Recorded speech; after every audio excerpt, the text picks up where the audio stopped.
you have an acute blockage of the thoracic spine or suffer from it from time to time, you will be surprised how quickly this burning, the thinking that it isn't possible, not possible at all, to be resolved quickly. What may also surprise you to learn, from our point of view, how such a blockage of the thoracic spine happens in the first place. Because actually, it has relatively little to do with the thoracic spine, and much more, in fact, with the diaphragm. And the diaphragm is the respiratory muscle, the large one that runs across the torso, which separates the thoracic cavity from the abdominal cavity. And this respiratory muscle is very tense in most people because they no longer breathe properly. And when this coincides with the situation that in everyday life we usually have our arms in front of the body for eating, writing, doing something in front, we usually have our arms in that position. That means everything here gets severely shortened. The diaphragm has its own contractions anyway. And these tensions lead to the fact that at some point your back is on fire and you can't move properly anymore. And we're going to fix that right now with just 2 exercises. We'll start with the first exercise. The goal of the first exercise is to open and free everything up in the front.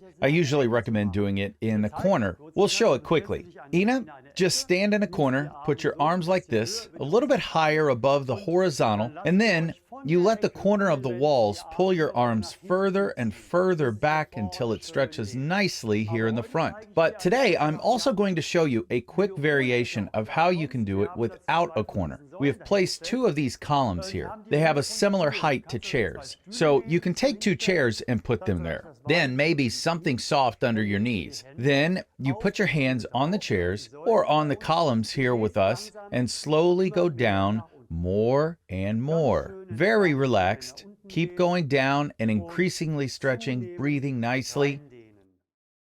Breathing in deeply. And then breathing out again and keep going down. And you do that for 1 minute. Yes? For 1 minute, keep sinking down. When 1 minute is over, then you give small pulses, as if you wanted to push the columns down into the ground, but without your torso going up. Yes, tense as if you want to push the columns down. Then you let go again and go a little lower. And again, you tense again and let go, and then go a little lower. And again, you tense, release, and go a little deeper. And you do that for another minute. And after the second minute, you go into the stretch for a half a minute more and inhale. And then come out of the stretch again. And you'll notice how this all opens up in front. If you want to do the exercise right now, do it, press stop, and then you can go on. Now, let's move on to exercise 2, the respiratory muscle. How can we stretch it? It's inside there. Quite simply by breathing in and out. And please, let's do the following. Ina, sit a little further forward on the chair. Okay. And take a deep breath in. And it's best if you do it at the same time. And then you blow the air out between slightly open lips until nothing more comes out. More, even more, even more, even more, even more. Can you notice that your body wants to move forward? It's very smart. It realizes that when it goes forward, more air comes out. And now we're going to take this to the extreme by letting you fall through between your legs when all the air is out, okay? Let yourself hang very loosely, and then you can come up again, Ina. Then there is pressure, compression from the abdominal cavity, which presses together on the diaphragm from below, and then it takes it a little further. And you can even feel that. Do you know how? By the fact that then a little bit more air can come out of your mouth. And that's what we're going to do now. So take a deep breath in, blow it all out. But first, don't go forward and don't go down. And when nothing else comes out, still coming out, still coming out, still coming out. Now no more. Now bend forward and get the rest out and come back up. Okay? Now, we've already got the diaphragm stretching nicely with this double approach. Exhale once, then fall forward, more comes out.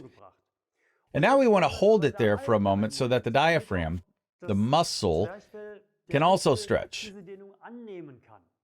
And that's why when you're down now, let your mouth close or close your mouth and close your nose, pinch your nose closed so that the mouth is closed and the nose is closed. And then come back up. And then you already notice there's something pulling on your diaphragm. And then try to breathe in with your closed nose. That won't work. But then the diaphragm strains, and that ensures you get a better stretching result. And to top it all off, we're doing something additionally to it. Namely, while we're doing that, then we're moving. So that the chest moves and the body has a chance to work out all the tightness, all the tension that's in the diaphragm.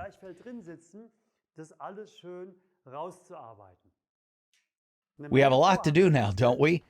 But we'll do it again, and I'll explain it again. So inhale, blow out of your mouth, slightly open your lips until you can't breathe out anymore.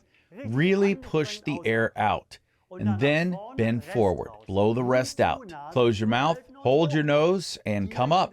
Immediately come up again so we have time, because we run out of oxygen at some point. And now suck. Keep sucking and move the torso a little bit. Turn a little, Ina. Bend forward a little, stretch backward a little, and suck in while doing so. And suck in some more and more until you can't suck in anymore. And we just have to do that 3 times in a row so that something happens properly in the diaphragm. Now, if you have time, press stop and do exactly what we just did again, 3 times in a row, and then we'll move right on. Those were the 2 exercises now. I think to myself, I think that you're already feeling much better because of what we've just done. But now there is an extra story with our back hero or with some books. You'd have to get some books now or take our back hero and set it at a height where when you lay your back on it, you have a definite stretching feeling. Give it a try, won't you? If you don't have it yet, as I said, get books that are suitable, which shouldn't be too large in size. They should be quite small in terms of surface area, and maybe put something soft over them, a folded towel or something that it's not so hard. And then you just lie down like this. The lower edge of the back hero, textured, is usually well positioned if it corresponds to the lower edge of the rib cage, i.e. the xiphoid process, if that is more or less in line. And then you notice when you lay on it, a great opening effect. And that's just what our thoracic spine loves, right? And you lay on it, and the big advantage is that you can lie on it for 10 minutes, listen to music very passively, and let it stretch out really nicely, yeah? Ina, do that for a moment and try to get your chin further and further towards the larynx and support that with your fingers so you don't lift your head and don't lie down on your fingers. But always try to bring the upper end of the chin a little bit further down, and then you strengthen the effect more. And while Ina is trying to do that, I'd like to encourage you all, please share these videos. Share them because we want to educate people so that they know how to help themselves. And that's because it's so important that you participate and help us spread this message that in the case where we have the cervical blockage or any other pains, that you can do a lot by yourself. Please send it to those who need it. And that's actually everybody, right? And comment below how your thoracic spine, how your SI, not your SI joint, how your thoracic spine blockage responded to this exercise. I would be really interested. Ina, do you notice how that keeps opening up? So if you want to do that right now, yeah, stop the video and lay down and just keep getting pushed up there. But pay attention when you come back down after a few minutes. Yes, then you realize I can't move properly at all and am actually afraid to get up again. And then you do it very carefully. You just roll down onto your side. Very slowly. Slowly roll down sideways, because the exercise on the Back Hero or on books is so intense that you have to move slowly at first, and then you get the reward in the form of this wonderful feeling. If you've noticed how good this is for you, even more exercises for the thoracic spine can be found here, and you can subscribe to our channel here. Don't forget to click the bell icon that you don't miss a video with Ina and me. Bye for now. Ciao.